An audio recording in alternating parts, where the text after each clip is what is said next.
Alright, let's go back to the H.W. Bush years. In 1992, Cartoon Network released, and what seems like a basic concept now was a luxury at debut. Previously, cartoons only aired on dedicated TV blocks, but with a dedicated TV channel, the novelty of Saturday morning cartoons was lost. Nickelodeon and Disney Channel existed prior, but they never only aired cartoons for appeal of their own target demographics, because that would be expensive. What was clearly an expensive business experiment created a specialty that completely paid off. Now, of course, they did rerun live-action kids movies, but that was a pleasant weekly movie night. Like, I'd always watch one of the Wimpy Kid movies if it was being reran on there. Also, live-action hybrids, like Garfield, A Tale of Two Kitties, stuff like that would air a lot too. So, cartoonish enough and relevant to the target demographic. There have also been some instances of puppetry in the programming, like Big Bag and Pillywag's Mansion, a pilot I remember being disappointed that it never got picked up. And puppets are close enough to cartoons, right? But regardless, by the time Cartoon Network had lost its novelty of only airing cartoons, they decided to act more like their competitors, Disney Channel and Nickelodeon. Both networks also being known for their sitcoms of varying qualities on top of their signature animated series, which eventually led to a programming block called CN Reel. Reel implying live action because of the immediate contradiction of live action being aired on Cartoon Network.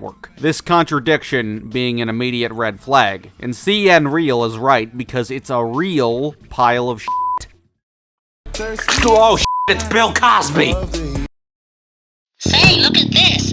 I've been cleaning out my nest, and I found an old book of my poetry. You're watching Cartoon Network. The CN Reel block would begin in 2009, but what influenced an entire block? That's dedication. Surely there had to be an influence. Well, a TV movie titled Reanimated in 2006. The movie is an animation live-action hybrid, basically Roger Rabbit, but starring characters that nobody gives a f*** about on a shoestring budget. Donald, it's not the 40s anymore, so cartoon's enough, right? This is also sort of comparable to Lizzie McGuire, which despite only airing for 2 seasons from 2001 to 04 with one movie in 2003, it's one of the most beloved children's sitcoms of its era. Favorite 3 white people? Hilary Duff. Okay, why Hillary? Because she's from Lizzie McGuire. One of the main gimmicks being that Lizzie would appear as a cartoon mid-live-action scenario. This may have been influential to its competitor, Cartoon Network. None of the cartoon characters in the movie are licensed, and it's an entirely original cast. But this is a Cartoon Network movie, and yeah, there might have been copyright complications, but why not include other Cartoon Network characters? It being a celebration of Cartoon Network's history up to that point could have been a main selling point if they put the money in. I mean, like, Roger Rabbit is the standard here, and that had like every notable cartoon character up to that point, except for Awful Be Bad, sadly. The cartoon members of the main cast are supposed to be like vintage cartoon characters that have resonated with families for generations, but they look straight out of 2006. Like, they look like they're gonna slit their wrist with an Invader Zim hoodie on later. Like, animated Lizzie McGuire actually looks more vintage and is typically more well inserted geometrically. All the characters are also lame as shit. And it makes sense for them narratively to be Disney allegories, but there is zero imagination here. Golly Gopher is Mickey Mouse, but a gopher. You may recognize Golly from the Foster's Home for Imaginary Friends TV movie Good Will Hunting, in which he makes a cameo. Speaking of Foster's Home, the pilot was a 66-minute special House of Blues that was later redistributed into 3 22-minute parts. So as we'll see later, Foster's may have additionally been influential to the creation of Out of Jimmy's Head. Anyway, back to the characters. Dolly Gopher is Minnie Mouse, but a gopher. Tux the Penguin is Donald Duck, but a penguin and a bad comedian. Croco is Goofy, but a crocodile. Prickles and Pickles are Tom and Jerry, but a pickle and a porcupine. Pickles looks like a John K. character. Bro think he pickle. Milt Appleday is also the stand-in for Walt Disney, even dying from eating paint instead of cigarettes. So anyway, our protagonist Jimmy lives in a world that is fairly cartoonish, not really allowing a contrast between the ways cartoons and humans act, and his dad is the principal and a possible Dan Schneider. It's me, Robin! Ooh, I wish I... His mom is an astronaut and his sister is an alien because wacky. He also has a minority best friend and love interest girl because 2006. At Bootleg Disney World, they dick off and meet Flo from Progressive. And part of the main plot is based on the conspiracy/urban legend, whatever, that Walt Disney was chronologically preserved in liquid nitrogen vapor chamber so he could come back to life when technology got good enough to reverse death. And his actual frozen corpse is under Cinderella's castle or the Pirates of the Caribbean ride in Disneyland Cali. It's just a dumb thing that you say to your child on a Disneyland vacation. And this dumb conspiracy bullshit is actually canon in a Disney parody universe, which is actually pretty funny and a clever niche. It's just odd for Cartoon Network standards and subverts your expectations. Too bad that's literally the only funny thing about this movie. But Jimmy gets hit by a train at Bootleg Disney World. And as a result of the injury, he needs a brain transplant, so they just take Walt Disney's brain. The antagonist being bootleg Walt Disney's son, Sonny Appleday, and he's somewhat memorable as a purposely ridiculously hammy villain. Could you pass your brain? What?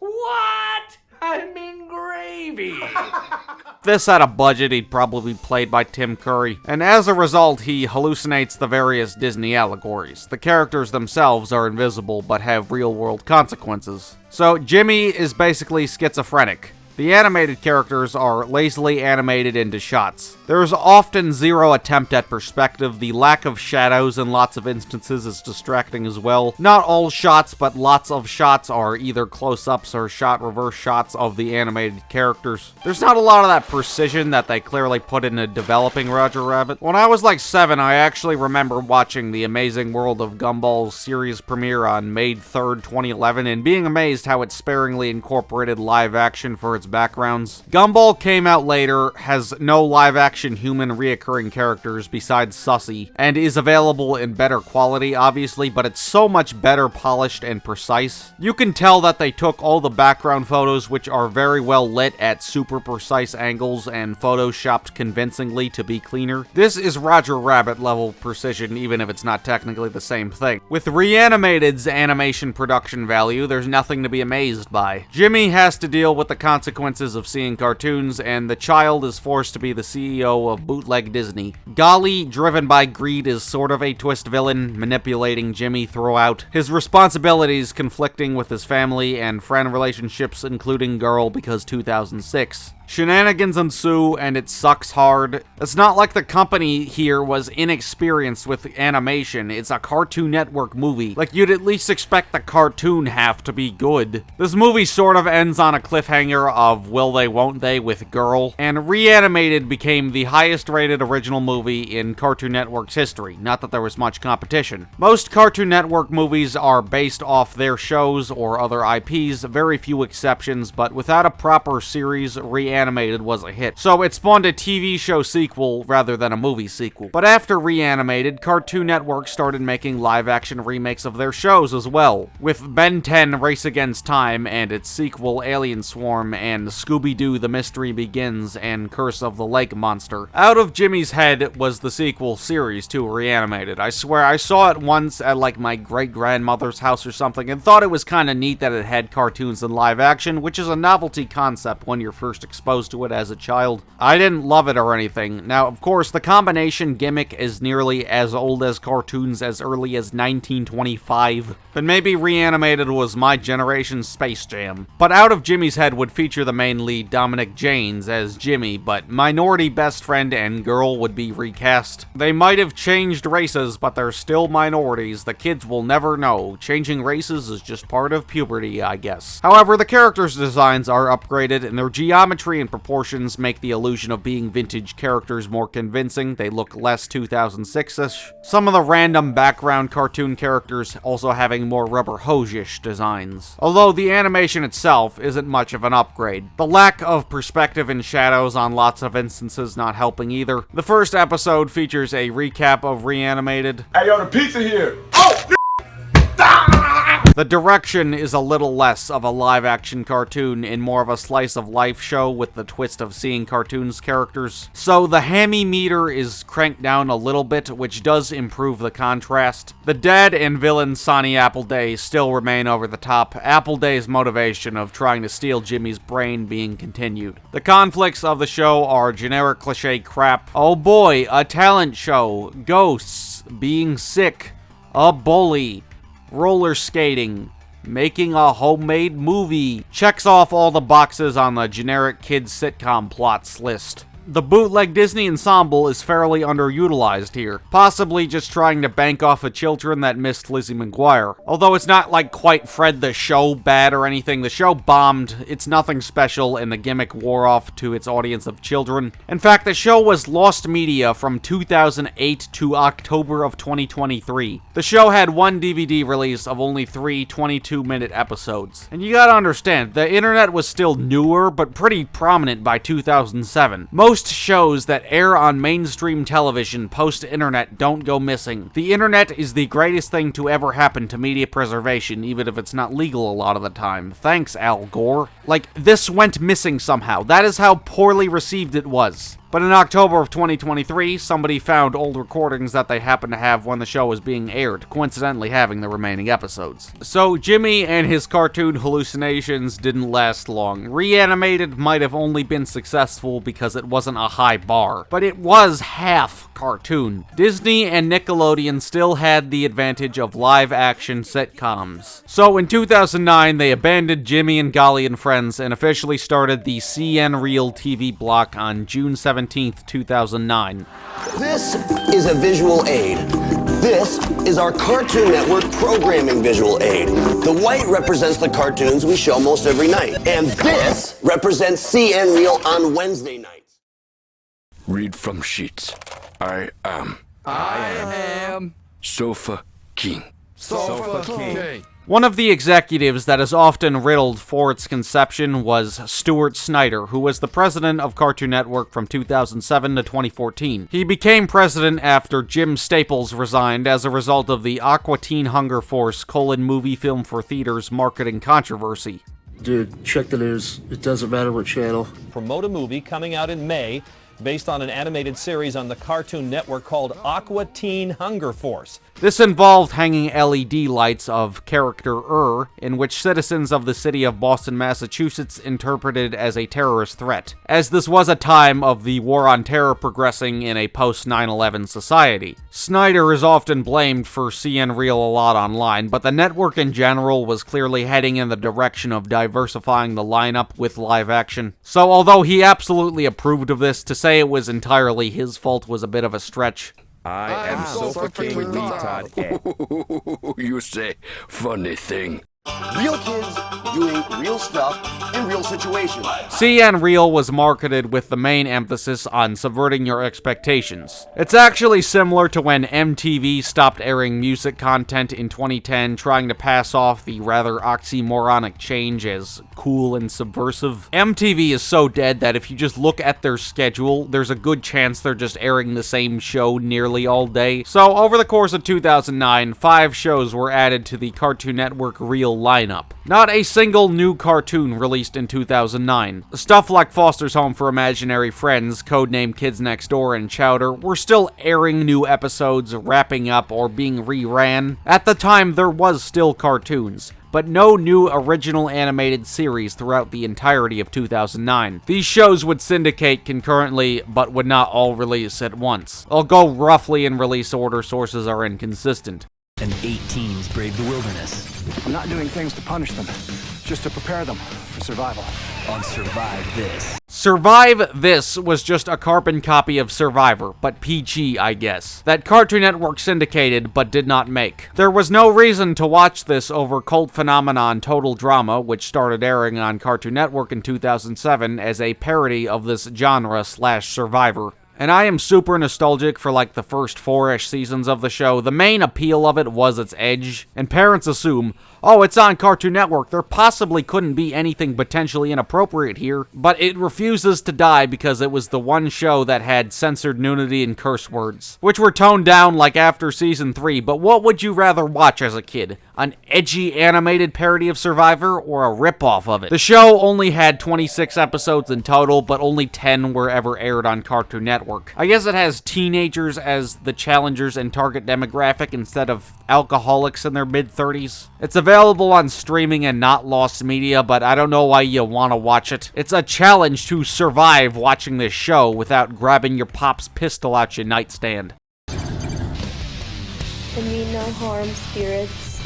Just touch my butt. Next was The Othersiders. This was a ghost hunting show for children, like Paranormal Home Inspectors on Cartoon Network. Most of these types of shows are like, our daughter died in this house, oh, this is haunted. So these shows are just dicking around, pretending to be serious in random locations suspected to be haunted. Oh no, the room is dark. Like, what child would watch these shows? These are for, like, grandparents that watch History Channel. It's a fake ghost show like Ghost Hunters, which is an entire genre of bad reality show. But this has, like, no speck of violence or anything, because it's for kids. So they can't even be, like, cool with mythology or anything. Not much to be frightened over if there's nothing horrifying allegedly happening is described. I guess it had a Disney Channel-esque lineup of teenage hosts instead of a bunch of 40-year-olds screaming over fake shit in the dark, so it's a little less embarrassing to star in. Oh no, the place got abandoned. It's empty with some things because it's an abandoned location. Oh my god, guys, there's no lights. It's abandoned. It's green. It has X-ray vision. The green is scary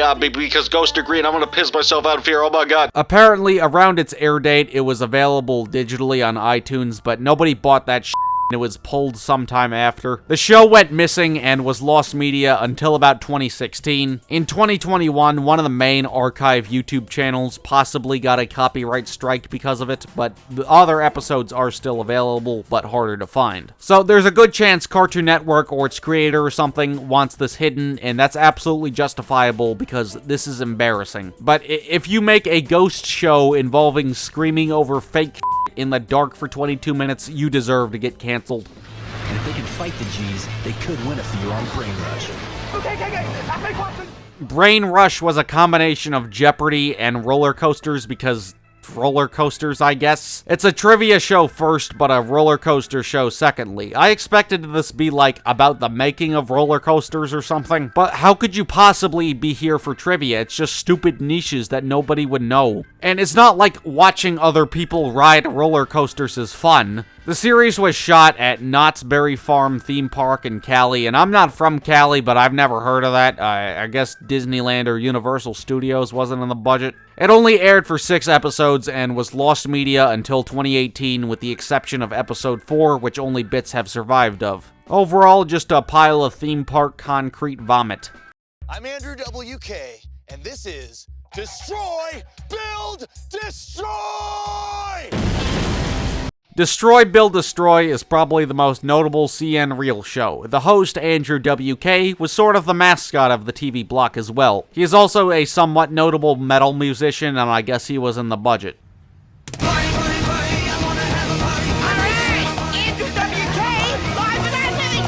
And I have to say, he actually tried, unlike any of the other hosts on this block. Like, he's energetic enough. He gets the point of the show across. The point being blowing shit up. And I gotta say, I actually liked this show growing up mainly because you got Andrew's screaming and explosion, which works great for hyper-stimulating children obsessed with violence. Dude, the Annoying Orange annual special, Kill Clips Apocalypse, I was super hyped for annually back then. Hell yeah, food death. Destroy, Build, Destroy is a game show with explosions and building random crap. And you're not here to learn for this, you just want to see fire, fire, fire. It somehow manages to make literal explosions boring and repetitive, and Andrew WK gets annoying after a while too. You know, because he's always screaming, oh my god! Honestly, the best thing to come out of the show was its parody on the 2010 Mad animated series, which I've said before is pretty funny, but also very dated. And this is a great example of it being dated, since it's such an obscure show that was concurrently airing with the Mad cartoon series in 2010. In the parody sketch, Andrew WK shows up to Bob the Builder's workyard, and he even gets to voice his insert as he murders Bobby's group of sentient construction vehicles. It got 4 seasons, the most of any, and it's not lost media, so I think it's safe to say it was easily the best show on the block, and it's a game show that makes explosions boring, starring a man-child screaming. Now on my show, Bobby says, I do my best to keep you from looking like a fool. Yeah. Bobby Says is an extreme sports clip show starring Bobby J. Thompson, who you may know as Stanley from That's So Raven. Stanley,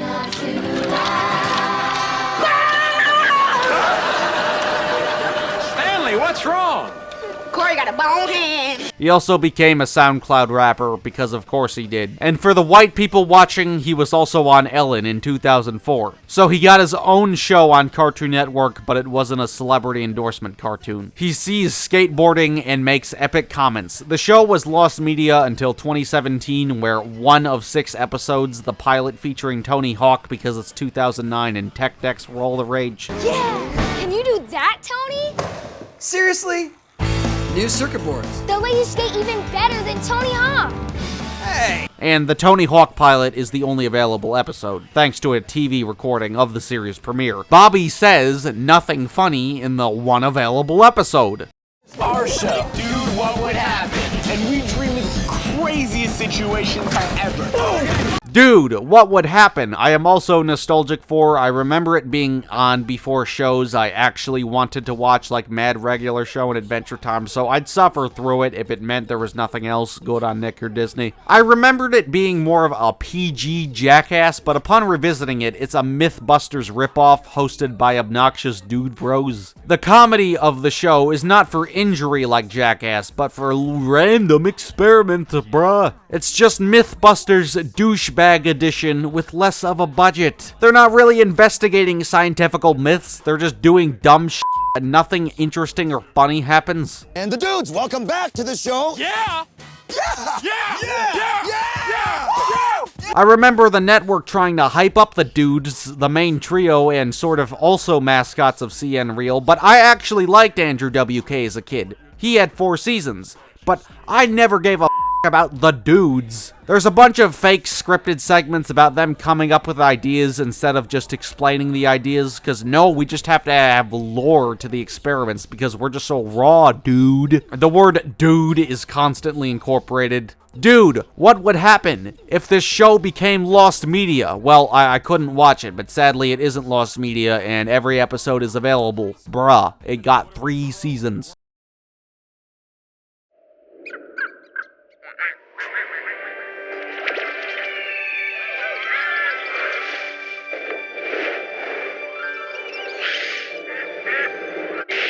The CN Real block would officially end on May 28, 2010, less than a year in, the decision to pull the plug possibly being influenced by the successful premiere of Adventure Time on April 5, 2010, on top of the underperformance of the other shows. Regular Show would also premiere in September of that year, another big dog of the era. What are you? Looks like a bucket of diarrhea. However, Dude, What Would Happen and Destroy, Build, Destroy would still air new episodes, just not on a dedicated programming block. And Cartoon Network hadn't lost faith in not making cartoons yet. Are y'all ready to get this party started? It's family versus family in the most outrageous competition. Where you either make Hole in the Wall was a game show that I actually really enjoyed as a kid, going as far to watch it on Netflix. It is a British-American version of a Japanese game show titled Brain Wall, but most people over there call it Human Tetris. It originally aired on Fox, but Cartoon Network picked up the series, allowing it to continue, as it is pretty slapstick-oriented and a child could enjoy it, and I certainly did. Under a short time period, teams have to assume positions that will fulfill the hole in the wall. If they cannot, they will be pushed into the water below them. And you know what? It's a fine family game show. It's not really my cup of tea. It's extremely out of place for Cartoon Network. but this one's watchable, probably because Cartoon Network didn't conceive it. On Cartoon Network, it bombed once again. Season 3 was produced and released on home media, but it was never aired on television because they didn't even bother with what they greenlit, similar to The Problem Solvers Season 2. I don't know, bro. There's something about that guy over there that just doesn't sit right with me. Perhaps it is because of the way that he's sitting. On his tail? He's charging! He's charging! Level Up. New episodes, Tuesdays at 8, 7 Central, only on Cartoon Network. Okay, yeah, that title is a red flag. A gamer show for gamers. Because that's what this network needed. It had a pilot movie like Foster's, although it was never distributed as an extended or multi-part episode. Level Up is both the title of movie and the sequel series, because that's not confusing. I'd call this genre gamer juice, like bug juice, but trying to bank off of children with the inclusion of video game culture in media. I remember my aunt got me this book called Gamer Army for Christmas one year, and sadly, I'm not hardcore enough of a gamer to read it, so I never did. I was also never the kid that wore those How to Spot a Gamer shirts in 2010. You see, the shirt is funny, but it implies nothing but gaming. Oh yeah, committing murder against your sibling.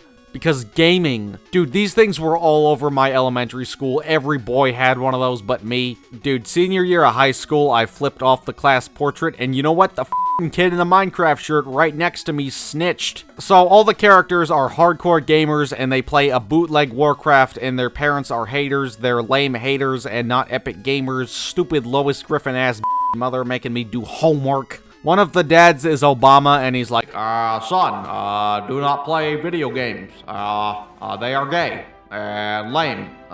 Thank you. God bless America. The Warcraft CG is bad on purpose, obviously, but Cartoon Network probably thought they were being slick by creating something in live action with minimal CG. But oh no, creatures jump out the game, and out of the fear of being held accountable, they have to game super epically and fight monsters IRL. The monsters don't even look like the graphics, which could have been an interesting stylistic decision and would have cut costs like Gwimbly. Oh, I swear to God, if I had my Gwimbly gun on me right now! Like, this feels extremely 2003 for 2011, although it's not quite as emo as Reanimated. The fights are incredibly lame CG shot, reverse shot. If the action sequences actually had a budget, it could have been the one redeeming quality. So they go to meet the creator, who is crazy and lives in a big titty mansion, a cliche for gamer juice media. The crew randomly decides to break up, not even through like a cliche third act breakup. We just have to spend extra time reassembling the gamer army, you know, because it's desperate to get to the 67-minute mark and then defeat the villain of the game. I guess the movie was successful, so we gotta give it a show a year later. Much like Out of Jimmy's Head, the full show basically killing the franchise because it sucks even harder and the gimmick wore off on its audience. Same thing, just with slight serialization and more high school drama. Man, it's almost like this should have been a cartoon, not just because it was on Cartoon Network, but because none of the things that happened in this franchise would be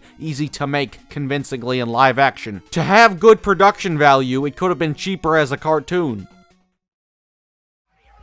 Bow to the mayor of space! Nacho tortilla hose! Laser high five! Cheat sheet tacos! Another cheat sheet? Uh-oh. Hey, what's up? She's so pretty, and her soul is made of meat. You look just like Taylor Lautner. Incredible Crew! The all-new series premieres Thursday, January 24th at 8, 7 Central. Only on Cartoon Network.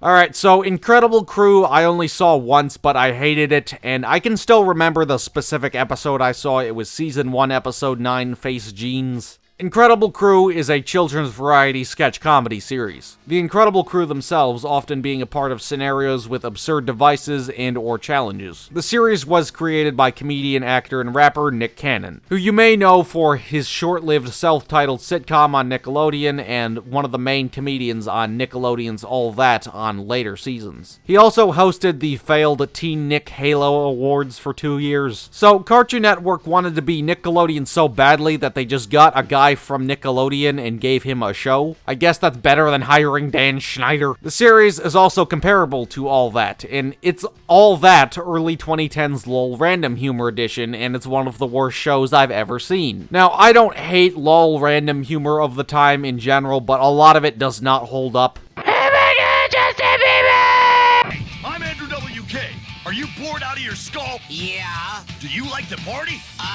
Regular Show and Uncle Grandpa definitely mastered it. Like, look at the promotional images. Dog, ranch dressing, mop, tacos. Like, this screams 2012 for all the wrong reasons. And much like the dudes, they tried to hype up the Incredible Crew as, like, pop culture icons we're supposed to care about. Since it was a variety show, segments would be aired during commercial breaks for advertising, and that drove me crazy because I came here to watch Clarence, not this garbage. Since it was created by a rapper, musical sketches were also incorporated. Most sketches can be divided into two categories. LOL random gross out parody infomercial, or LOL random stupid song that isn't funny. I can recall the running errands with my mom song segment being aired a lot during the commercials, and that drove me crazy because it's not funny. We're stopping by the bank. At the ATM, transaction was sweet. Mom, before you go, don't forget your receipt. Oh, get it? He's boasting about his mother's responsibilities instead of coke and hookers. Like, just read the episode titles. They describe every problem perfectly. Lunch boxing, pancake genie, farting grandpa, magical video game controller, candy deodorant, remote control broccoli. It's lazy random humor over and over and over again.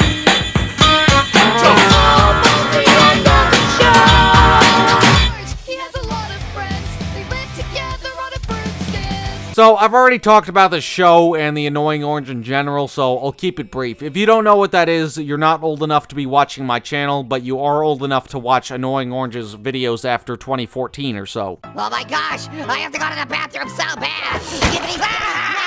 Skibbity, skibbity, But I do see some people count it as one of their attempts at live-action shows since it is not technically a cartoon. It is a synchrovox show, a combination of video and photographs. Synchrovoxing refers to the action of superimposing human movement onto objects.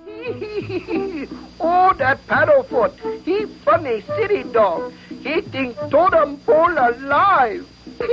Although I'd consider this far more of a cashing in on YouTuber show and less of a cost-cutting method of competing with Nickelodeon and Disney Channel show. Now, back in the day, Fred and Annoying Orange actually did 2 crossovers, excluding reuses of footage, one of which, Fred versus the Annoying Orange, sort of made them canonical rivals. Fred Figglehorn, whom I've also talked about in extensive detail, got 3 movies and a show from Nickelodeon. So Cartoon Network figured, why not do the same thing, but with Annoying Orange, meaning that the canonical rivals legitimately became television rivals. The series, The High Fructose Adventures of the Annoying Orange, would be airing the same summer of 2012 as Fred the Movie 3, Camp Fred, and Fred the Show. And if you know my lore, you know that I've mentioned countless times that I had a very unhinged obsession with the Annoying Orange from about late 2011 to mid-2015. Most people find Annoying Orange to be unintentionally disturbing, but because these images were burned into my brain at such a young age, they legitimately look pleasant to my eyes. I legit have to remind myself that the character designs are David Lynch trickery in some people's books, and I'm not making this up. And as somebody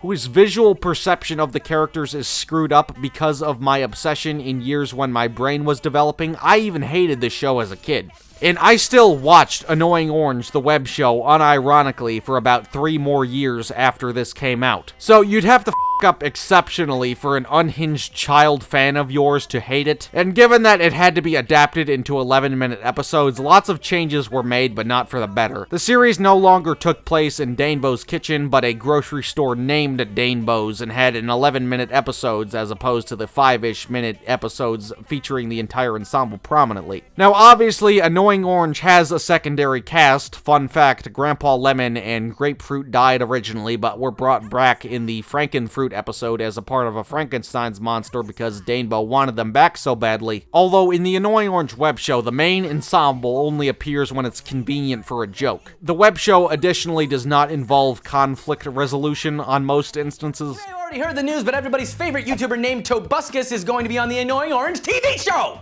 We know! When the show first got announced, I assumed it would be a variety show, the same thing as the web show, just in a 22-minute format. In fact, it pissed me off that it wasn't as a kid, and I still have to agree with my criticism at that age. Another poor adaptational change was the lack of musical numbers. Annoying Orange has had a ton of song parodies and the occasional original song over the years, the music videos also serving as episodes in the chronology, some of which even include sketches like Lady Pasta. But there have been tons of other reoccurring series throughout the Annoying Orange chronology over the years, such as the various viral video spoofs, the video game parodies, trailer trashed. All of these types of videos in the lore could have been segments. Weird Al is in the Christmas special, which is one of 2 appearances, the other being on The Marshmallow Show, which was like Space Ghost but with YouTubers. And Weird Al never gets to play a piece of food despite him having songs about food. Like, why didn't he play bologna or Rocky Road ice cream? Tobuscus, whom I've also talked about in extensive detail, plays an employee at Danebo's. Tobuscus was a reoccurring guest actor on Annoying Orange, appearing on the web show 8 times. But on television, he basically got a full self-insert. What's wrong, Orange? You and your fruity friends seem kinda depressed. All the web show cast does return, but it's not like Bob Jennings, the voice of Grapefruit and creator of Zombie George Washington, is a high-profile celebrity. Chocolate wings. Robert Abraham Lincoln is a poopy pants. It's a terrible television show that doesn't even understand what made the web show successful. And if you want to count it as a live-action Cartoon Network show, it was the last one. Ending in 2014, the cancellation first being announced on the creator's Q&A show, Danebo Exposed. TV show canceled. Ah, yes, the eternal question. I have been getting this one a lot. Yes, the TV show will no longer be airing on Cartoon Network. And thankfully for the better. Cartoon Network has never once been desperate enough to attempt live-action programming again. And generational bias aside, 2010 to like 2016 or so was definitely a renaissance for Cartoon Network, which may have not happened without this live-action downfall. Don't get me wrong, Cartoon Network is dead. It's been agreed to be dead since like 2017 or so. But hey, 2020's Cartoon Network isn't as bad as CN Real era Cartoon Network or even Nickelodeon now. I'm Andrew WK. This is a visual aid. This is our Cartoon Network programming visual aid. The white represents the cartoons we show most every night. And this represents CN Real on Wednesday nights. Brain Rush, Destroy, Build, Destroy, The Other Siders, Survive This.